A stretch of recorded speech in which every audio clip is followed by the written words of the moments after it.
Então tá, galera, vamos dar continuidade aqui no nosso estudo de fração. Lembra que na nossa videoaula da semana passada a gente começou a estudar fração, né? Vimos ali a fração como relação de parte e todo, vimos algumas situações, né, que a gente representa com a fração e a forma com a qual a gente lê também a fração. E hoje a gente vai ver aí mais um pouquinho, né, das formas com as quais a fração ela pode aparecer, né, e os significados que ela pode assumir de acordo com a situação que a gente estiver trabalhando. Então, galerinha, hoje mais especificamente a gente está aqui na página 156 e nós vamos trabalhar o número misto, tá? E a fração também como representação de um quociente. Então, olha só, o título é A fração também pode representar um quociente e ele traz uma situação. Uma professora deu 5 folhas, então é um total de 5 folhas, a um grupo de 3 alunos. Então, já está sabendo que essa divisão aqui ela não vai ser exata, né?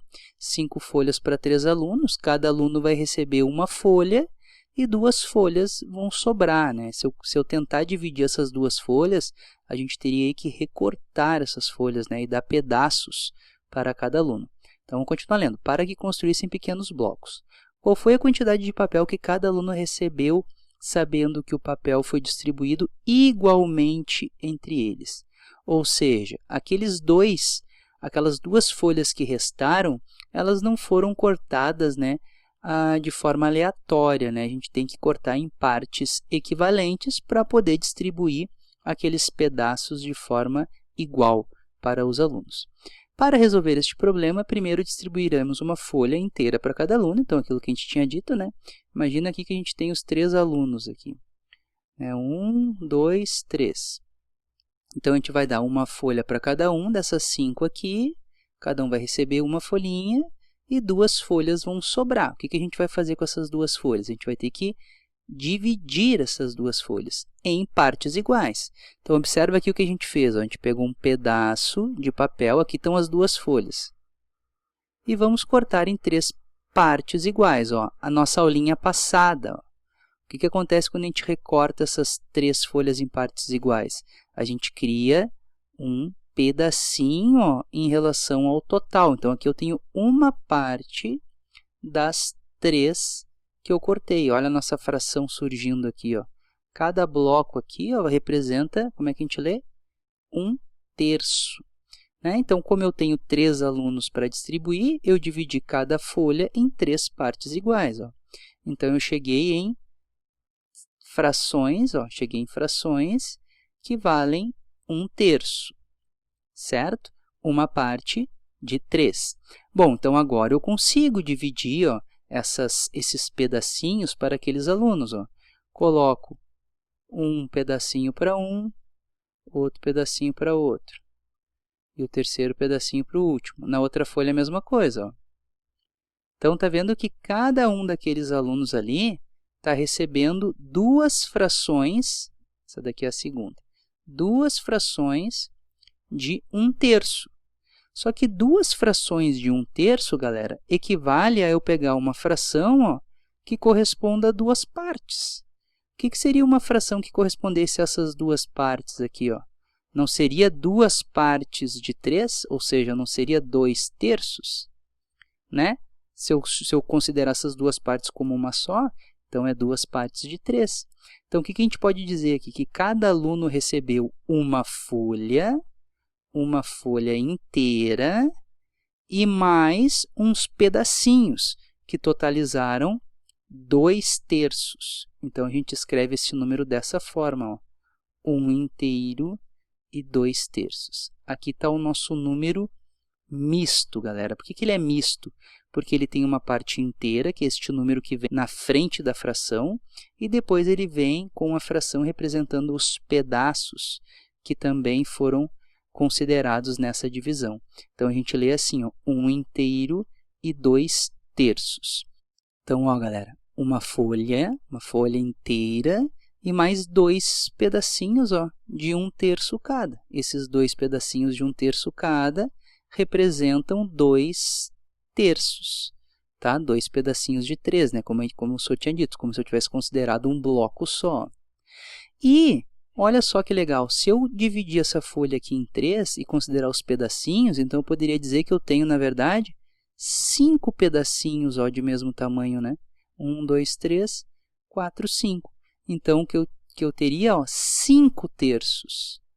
Ao invés de escrever aquele número misto 1 inteiro e 2 terços, eu poderia também escrever 5 terços. Ou seja, 1 inteiro e 2 terços equivalem a 5 terços. Então, galera, para este problema aqui, a gente poderia dar a resposta de duas formas, tá? Pelo menos duas formas.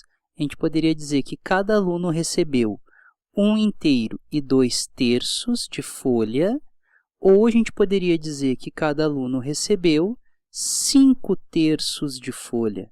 Tá? Porque tanto 1 inteiro quanto 2 terços quanto 5 terços respondem este nosso problema. Ambos representam que cada aluno recebeu uma folha inteira e mais um pedacinho. Bom, o que a gente vai ver agora? Se o número misto pode ser representado na forma de fração, o que a gente vai ver é de que forma que eu faço para representar o número misto em fração, ou seja, sair do número misto e chegar na fração, e de que forma e quais frações que são possíveis de eu representar na forma de número misto. Entenderam? Então, se eu tenho um número misto que equivale a uma certa fração, como é que eu chego nessa fração sem ter aqui, né, o nosso desenho para ilustrar? Ou, de que forma eu saio da fração e chego nesse número misto? E quais frações que são possíveis, né? Porque observa que essa fração aqui, ela representa um número que é maior que 1, né? Porque cada aluno recebeu uma folha e mais uns pedaços. Então, é uma fração que representa um número maior que 1. Será que toda a fração eu consigo representar na forma de número misto? Vamos dar uma olhada. Para isso, galera, vamos resolver esses dois exercícios aqui ó, que estão na página 159. Eu vou fazer a letra A dos dois e o resto vai ficar de teminha aí para vocês. Ó. Então, na questão 17, pede o seguinte, represente os números na forma de fração. Então, ele está dando aqui números mistos. Ó, a letra A me traz o número misto 4 inteiros e 3 quintos. E ele quer que eu chegue em qual fração, que nem a gente viu lá no exemplo, né, que também pode representar essa resposta. E olha como é bem simples isso aqui, galera. É só uma questão de saber multiplicar e somar. Se eu tenho 4 inteiros e 3 quintos, significa que eu tenho 4 frações cheias, que equivalem a 5 quintos cada uma, né? Essa é a ideia. Então, significa assim, ó, eu tenho... Lembra que lá a parte inteira representava a folha de papel, né? Eu teria uma folha e 2 terços. Aqui eu tenho 4 folhas, então eu tenho 4 folhas inteiras, ó, que estão divididas em 5 partes, então eu teria, né, um total aqui de quantas partezinhas, né, considerando 4 folhas, eu teria um total de 20 pedacinhos. E esse 20 pedacinhos, galera, para eu não ter que ficar desenhando todas as folhas, eu posso obter simplesmente, ó, multiplicando o 4 pelo 5. Ó. Então, aqui a gente vai fazer uma multiplicação, o pontinho é a multiplicação, e vai ficar assim, ó, 5 vezes 4, 20. E agora eu vou somar com aqueles pedacinhos ali que não formam uma parte inteira. Então, aqui eu teria 23 pedaços de tamanho 1/5. Então, daria 23 quintos. Significa, então, que o número misto 4 inteiros e 3 quintos equivale à fração 23 quintos. Viu, galera? Bem simples, só multiplicar e somar, para eu não ter que ficar fazendo todos os desenhos. Né? Aqui eu teria ó, a fração, eu teria a fração 5 quintos, que representaria 1 inteiro. Eu teria que fazer outra para o segundo inteiro, outra para o terceiro inteiro, outra para o quarto inteiro, e ainda fazer uma fração com os pedacinhos. Então, daí a gente ia contar 5, 10, 15, 20, 21, 22, 23. Então, aqui fica a dica, ó, multiplica e depois soma. Isso vai nos dar o nosso numerador.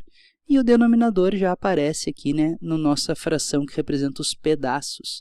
Então, ela indica qual foram a quantidade de partes que a gente considerou nessa divisão. Agora, na questão 18, a gente tem que fazer o contrário. A gente tem que sair da fração e chegar no número misto. E para isso a gente vai precisar da divisão. Então, olha só como é que a gente vai fazer. A gente pega o nosso numerador, que é o 10, e divide por 3. O 10, quando dividido por 3, ele dá quociente 3, né? Por quê? Porque o 3 ele cabe 3 vezes dentro do 10.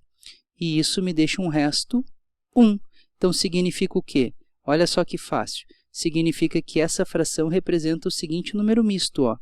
3 inteiros, então o nosso quociente é a nossa parte inteira, e um pedacinho, ó, o que sobrou? Um pedacinho de 3. Então, aqui o nosso resto vai compor o nosso numerador e o divisor vai compor o nosso denominador. Tá, galera? Se eu fizer a prova real, o que é a prova real? É o exercício 17. Multiplica e soma. 3 vezes 3, 9, mais 1, 10. Tá lá, 10 terços. Beleza? Fica para vocês aí, então, as questões de teminha.